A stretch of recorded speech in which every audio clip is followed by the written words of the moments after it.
So Rick, what's going on? Are they going to dam the New Post Falls, or? Well, in that case, what they're going to do about 10, 12 keys above the New Post Falls and Gorge, they're going to divert the water basically.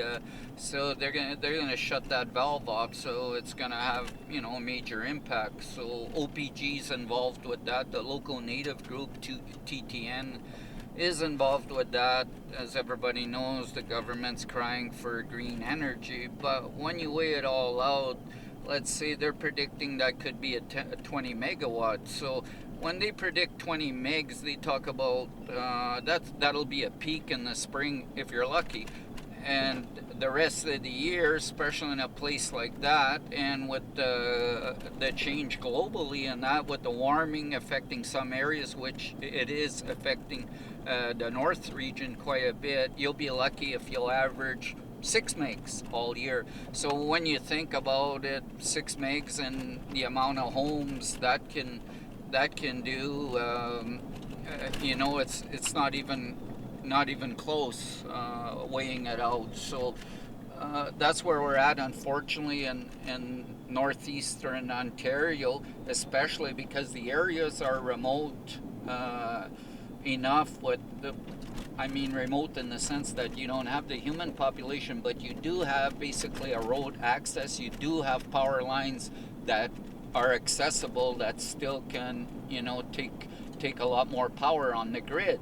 So it's perfect timing for these companies to come in, and try to make a buck in their, put a buck in their pocket. But it's coming at an expensive price to the environment, and that affects us all, because we're gonna have to leave some behind for our kids and their kids, and the next generation don't know what to do with these precious little spots along the rivers, like on the Matagami Yellow Falls section, Yellow Falls, Loon Island, 8 kilometers, pristine section of river, beautiful section of river. They have it targeted for a power dam at Yellow. Same scene, 20 megawatt peak, but lucky if it's going to average 8 all year. But on the Matagami system alone, that runs 440 kilometers, drains into James Bay lowlands, into Moosonee, starts at Matagami Lake above Timmins. They already got 9 dam structures, either generating or holding. I think 7 and 8, 6, 7 of them are generating facilities that should be upgraded, and now they've moved forward on one big section up at Harmon and Kipling to do it. But basically, you've already got that on this river system, and you're looking at, you have one pristine section of river left, and you're turning around looking at destroying that. So it's unbelievable. So we have to weigh it all out, especially with, we want to cut down on the fossil emissions, of course. But in the same token, we have China and that coming online with a new plant every 2 weeks, fossil burning plant, maybe averaging 150 megs. So, let's do the math here, 150 megs, that's 20 pristine sections of river in northeastern Ontario. So everybody's got to make that commitment too worldwide. It's nice to do our homework in Canada, and we can do it. We can cut and get rid of all the emissions and stuff like that, but we don't have to do it. We can do it with the wind, we can do it with the solar, but unfortunately with the wind it's not the same kickback, so of course they're going to target the money where they get the most money back. It's somewhat of a farce.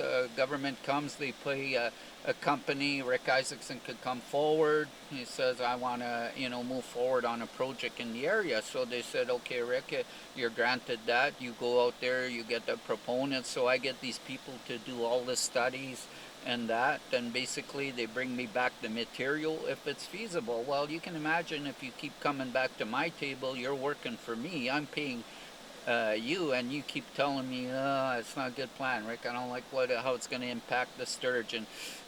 Social aspect's huge here. I don't know if we can match the fish or the wildlife population.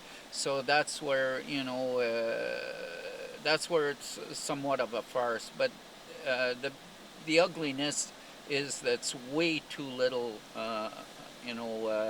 it's too insignificant amount of power to be trading off. Is sections like this. We got a little section out here. They'll go a couple of corners and they'll look at building, a little project there for a couple of megs. Right in the heart of City Timmins, they're looking at a project. You know what? The Grassy River, High Falls, beautiful little section of water, nice little gem inside the city limits. You got some joker coming in, and they're looking at putting a power dam right there, 4 megs. Like, where are we going with this? I know where we're going, but it's got to be stopped. But in my age group, generation, where we're at the moment, it's our job to stop this roller coaster. I'm not worried about our kids down the road. They'll know what to do. They'll do the right thing, but it's our job at the moment to slow things down.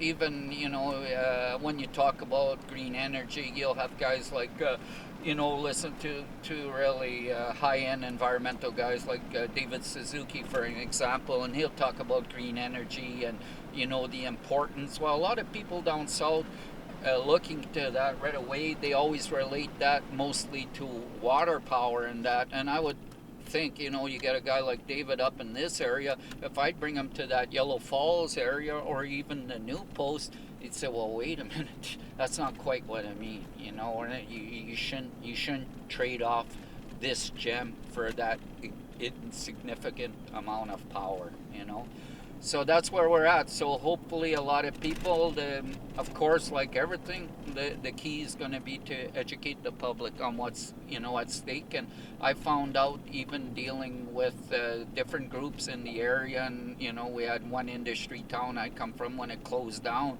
Once we educated on the public what was going to happen up the river and the social impact it would have and how little jobs they are, people don't realize that these things are well automated. You got 50, 60 men work for 4 months on these projects.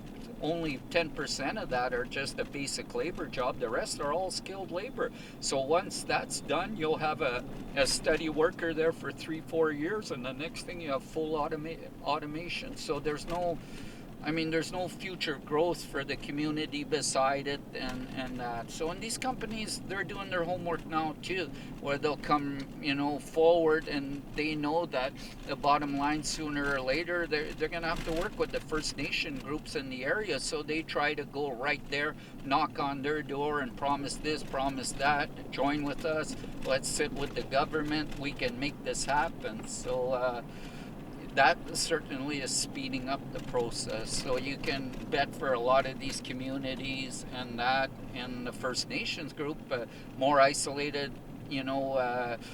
don't have the schooling, don't have the medical centers. You can, the imagine of, you can see with big money on the table in front of you, how that's tempting. It's really tempting. There's huge money there.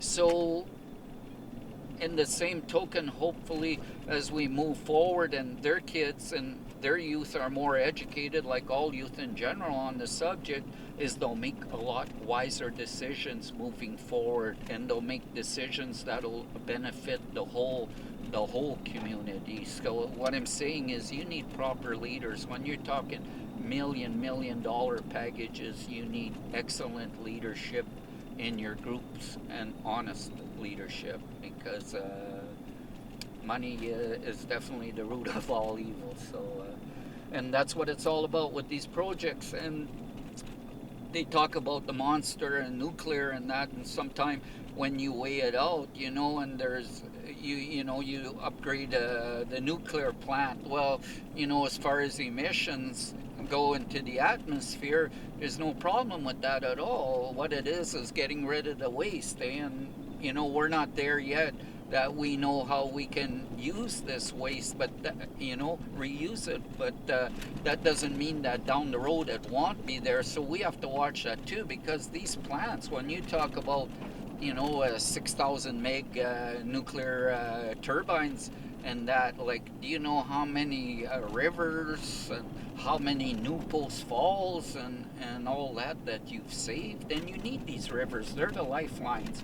Once you start to pump in those those power dams and you pour the cement, they'll tell you that's great. It's great for the fishing. It's great for the wildlife because of the head ponds and the nutrients. Yeah, it is. It's like grandma's homemade soup, but it is short term because even that homemade soup that you've got sitting on the counter, like with all the veggies and all the healthy stuff in it, once it sits there dormant for too long, it no longer has that nutritional value, and that's exactly what happens with these head ponds with the methanol mercury that takes 40-50 years to get out of the system.